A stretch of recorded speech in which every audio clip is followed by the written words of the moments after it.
स्वागत है आपका पीके बायो कॉन्सेप्ट में। आज डिस्कस करेंगे हम इम्यून सिस्टम यानी प्रतिरक्षा तंत्र। इस वीडियो में इम्यूनोलॉजी की डेफिनेशन, इम्यूनिटी क्या होती है और ये इम्यूनिटी कितने टाइप की होती है, इसे डिस्कस करेंगे। पहले जानते हैं कि ये इम्यूनोलॉजी क्या है। Immunology is the study of immune system and its response to pathogen, यानी इम्यून सिस्टम और पैथोजन के विरुद्ध इम्यून सिस्टम के रिस्पॉन्स की स्टडी को ही कहा जाता है इम्यूनोलॉजी। कोविड-19 के समय से सारी दुनिया एक शब्द से खूब परिचित हुई है, इम्यूनिटी। आखिर क्या है ये इम्यूनिटी, चलिए जानते हैं। देखिए, हमारे आसपास अनेक प्रकार के पैथोजन्स यानी रोगाणु, यानी वे जीव जो रोग उत्पन्न करते हैं, ये दुनिया भर के पैथोजन्स हमारे आसपास पाए जाते हैं। ये पैथोजन कोई बैक्टीरिया हो सकते हैं, वायरस हो सकते हैं, फंजाई हो सकते हैं या कोई पैरासाइट्स हो सकते हैं। पर हमारे अंदर इन पैथोजन से लड़ने और इन्हें नष्ट कर शरीर की रोगों से रक्षा करने की क्षमता पाई जाती है। पैथोजन्स के विरुद्ध शरीर की लड़ने की यह क्षमता ही कहलाती है इम्यूनिटी। तो ये क्लियर है कि इम्यूनिटी का मतलब रोगों से या पैथोजन से शरीर की लड़ने की क्षमता। अब हम बात करते हैं इम्यूनिटी के डिफरेंट टाइप्स की। इम्यूनिटी बेसिकली दो टाइप की होती है, इन्नेट इम्यूनिटी और एक्वायर्ड इम्यूनिटी। इन्नेट इम्यूनिटी जन्मजात होती है, यानी हम लोगों में जन्म के समय से ही इन्नेट इम्यूनिटी पाई जाती है।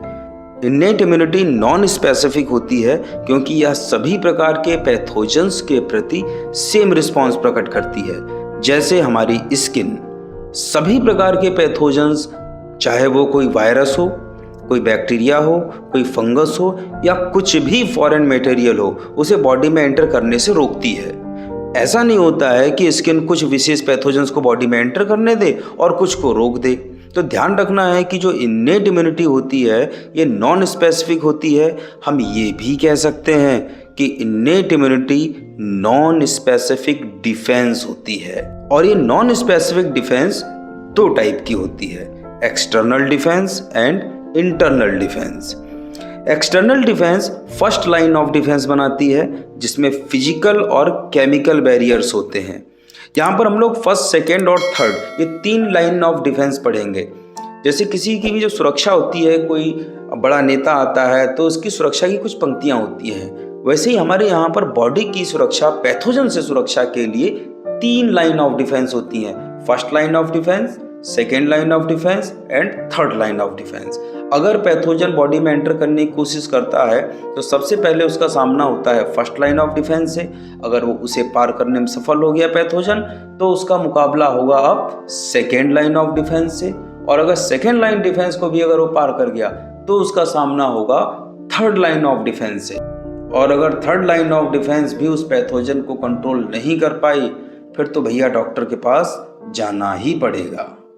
तो यहाँ पर जो एक्सटर्नल डिफेंस है ये फर्स्ट लाइन ऑफ डिफेंस बनाती है, जिसमें फिजिकल और केमिकल बैरियर्स होते हैं जो पैथोजन को शरीर में एंटर करने से रोकते हैं। शरीर में एंटर करने का मतलब है पैथोजन का ब्लड में पहुंच जाना।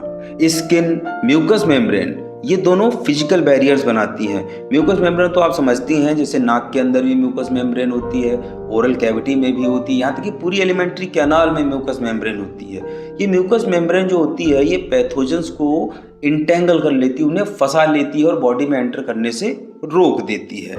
इसके अलावा जो स्लाइवा होता है या स्वेट ग्लैंड्स यानी पसीने की ग्रंथियां जो होती हैं उनसे उत्पन्न होने वाला स्वेट, या सीबेशियस ग्लैंड जिन्हें ऑयल ग्लैंड्स भी कहते हैं, इनसे सेक्रेट होने वाला सीबम, कान की जो सिरुमेन ग्लैंड होती है उससे सेक्रेटेड ईयरवैक्स या सिरुमेन, स्टमक में सेक्रेटेड एसीएल जो कि गैस्ट्रिक ग्लैंड से सेक्रेट होता है, इंटेस्टाइन में पहुंचने वाला बाइल जूस, ये सब केमिकल बैरियर बनाते हैं। चाहे फिजिकल बैरियर हो या केमिकल बैरियर, ये दोनों बैरियर पैथोजन को ब्लड में एंटर करने से रोकते हैं। जब pathogen first line of defence को पार कर जाता है यानी ब्लड में पहुंच जाता है, तब इसका सामना होता है इंटरनल डिफेंस यानी सेकेंड लाइन ऑफ डिफेंस से। WBCs में mainly neutrophils, macrophage, interferons, inflammatory reaction, fever, natural killer cell और कंप्लीमेंट प्रोटीन्स मिलकर बनाती हैं ये सेकेंड लाइन ऑफ डिफेंस। यदि कोई पैथोजन ऐसा है जो ना तो फर्स्ट लाइन ऑफ डिफेंस से रुका और ना ही सेकेंड लाइन ऑफ डिफेंस से, तो इसका सामना होगा थर्ड लाइन ऑफ डिफेंस से, यानी एक्वायर्ड इम्यूनिटी।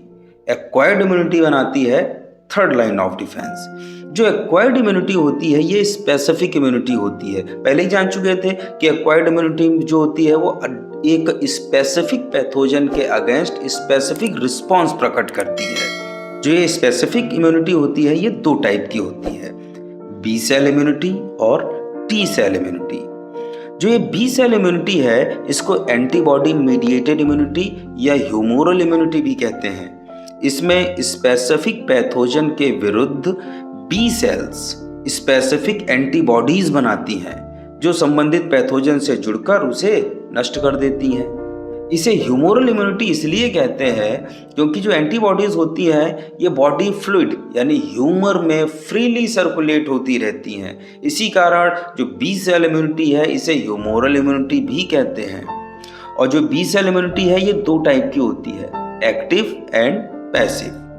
एक्टिव और पैसिव इम्यूनिटी में मूल अंतर ये होता है कि जो एक्टिव इम्यूनिटी होती है इसमें होस्ट का इम्यून सिस्टम एक्टिवली भाग लेता है, जबकि पैसिव इम्यूनिटी में होस्ट का इम्यून सिस्टम भाग नहीं लेता। एक्टिव और पैसिव इम्यूनिटी को डिटेल में हम आगे की वीडियोस में डिस्कस करेंगे। एक्टिव और पैसिव इम्यूनिटी भी दो टाइप की होती है, नेचुरल एक्टिव इम्यूनिटी और आर्टिफिशियल एक्टिव इम्यूनिटी। इसी तरह से नेचुरल पैसिव इम्यूनिटी और artificial passive immunity. Specific immunity का जो दूसरा टाइप है वो है टी सेल इम्यूनिटी। इसे सेल मीडिएटेड इम्यूनिटी भी कहते हैं। इसमें जो टी सेल्स होती हैं ये डायरेक्टली बैक्टीरिया या वायरस से इन्फेक्टेड सेल्स और कैंसर सेल्स को नष्ट कर देती हैं। ध्यान रखना है कि बी और टी सेल्स दोनों ही बोन मैरो में बनती हैं, पर कुछ सेल्स ऐसी होती हैं जिनका मैचुरेशन बोन मैरो में ही होता है, इन्हें कह देते हैं बी सेल्स। यहाँ पर जो बी है इसका अर्थ है बोन मैरो, जबकि बोन मैरो में बनने वाली कुछ सेल्स ये पहुंच जाती हैं थाइमस ग्लैंड में मैचुरेशन के लिए, और इनका मैचुरेशन जो होता है वो थाइमस ग्लैंड में होता है और इन्हें कहा जाता है टी सेल्स। यहाँ पर टी का अर्थ है थाइमस। इस वीडियो में हमने डिफरेंट टाइप की इम्यूनिटीज को सुपरफिशियली जाना है, यानी बहुत ही कम पढ़ा है इन्हें, बस हमने एक ओवरऑल सब जितने टाइप की इम्यूनिटी होती है उनको बता दिया है। इन्हें अब एक एक करके डिटेल में डिस्कस करेंगे हम नेक्स्ट वीडियोस में। तो मिलते हैं हम नेक्स्ट पार्ट में detailed study of non specific immunity के साथ।